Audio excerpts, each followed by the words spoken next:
like much of a bully. It'll be a short haul back to Warren, Ohio, but a lot of work to do for Alan. He's standing by with Army Armstrong. Alan, first of all, are you okay? Yeah, I'm fine. Do you have any idea what caused it to go over like that? It didn't look like the speed was there. I would never thought the truck would have gone over like that. Well, I didn't quite have the speed, so what happened, I think I dropped the back tires in that little rut, and it like ricocheted me. It bucked me right over, and I didn't get on the throttle quick enough. And once I knew I was standing straight on end, all I did was hold on. And I said, I'm going over. I said to myself, to just hold on for the ride.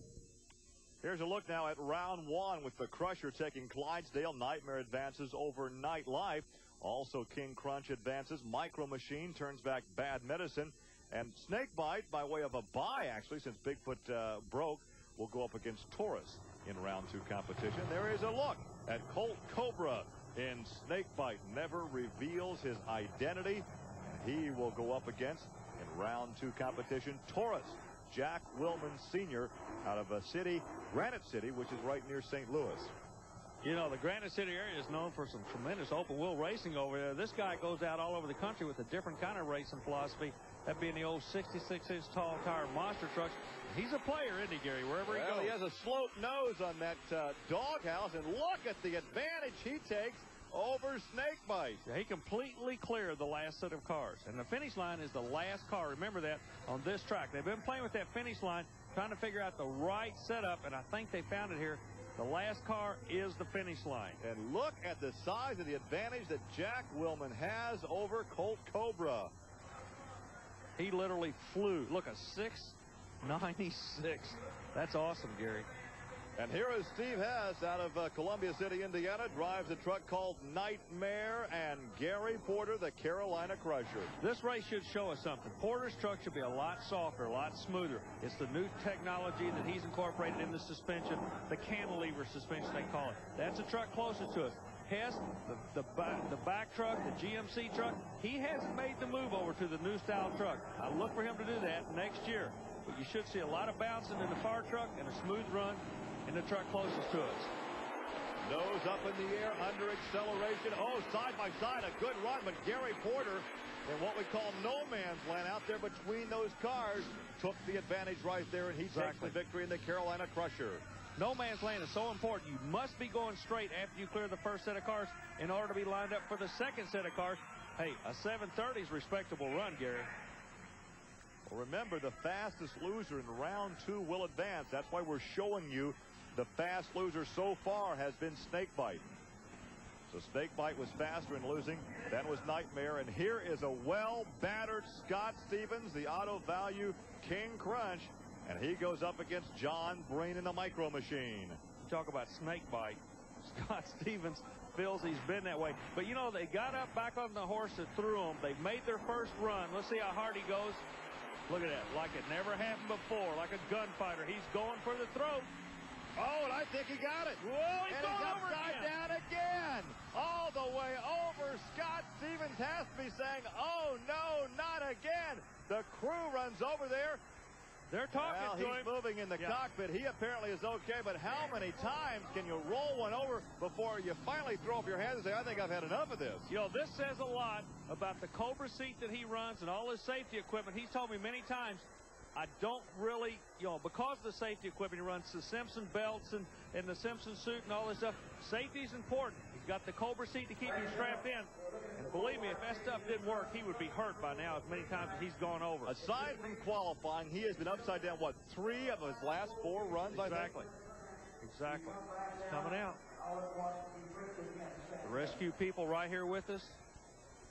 And the ambulance was there almost immediately. Yeah, good safety crew. He's had his bell rung. He wants to clear the cobwebs out right now and take some time to collect his thoughts. A little wobbly. That was a wild ride. You know, it's almost like there's something in the truck that's not doing what it's supposed to. Watch the front wheels. I think he's still going straight, but something's making that truck turn.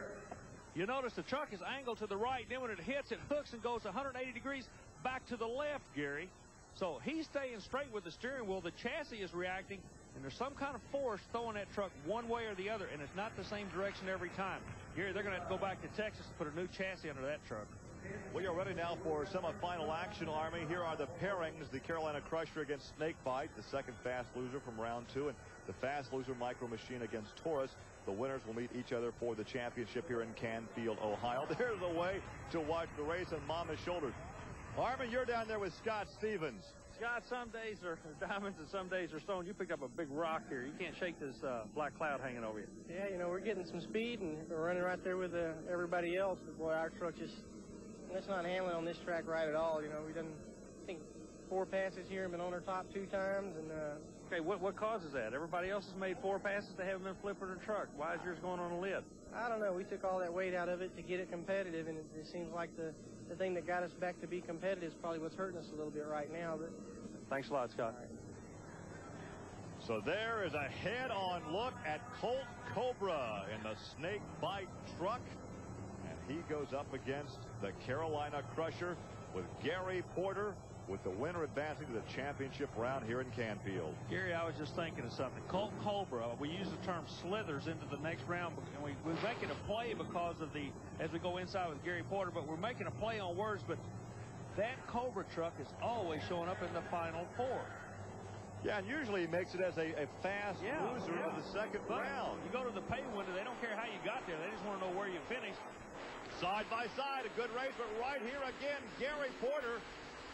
That center section between the cars is where Gary Porter wins these events. His truck settles down, he throttles up, it's going straight, and that's it. Yeah, now watch how close it is, Army. Watch how close it is right here. As soon as they hit that flat section between the cars, he's on the throttle, and he takes the victory. Boy, it's amazing. Porter's got the right lane figured out. We're going to go back inside with him, onboard camera, show you how much these guys do get tossed around in that truck. Well, it actually looks smoother from inside the truck than what it does watching from outside. Yes, he glances over. You did win it.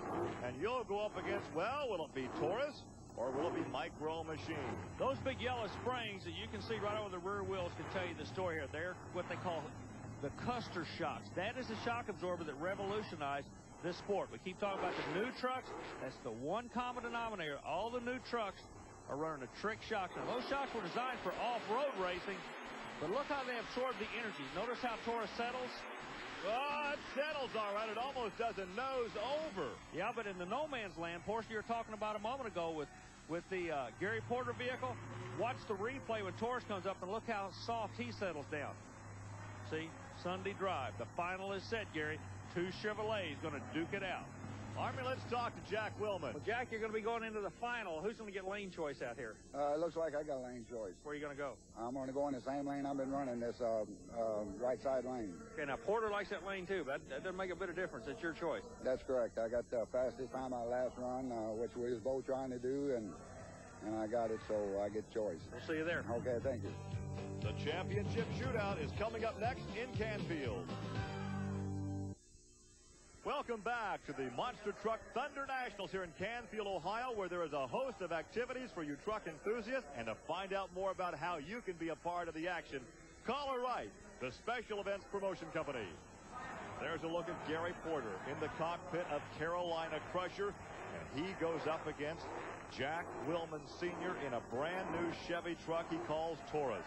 Now, Gary, throughout the show, we've been talking about the old style truck and the new style truck. The finalists set up with 2 new style trucks. I'll tell you who's going to win this race. The truck that has the least hang time, the truck that can stay closest to the track, will take the win.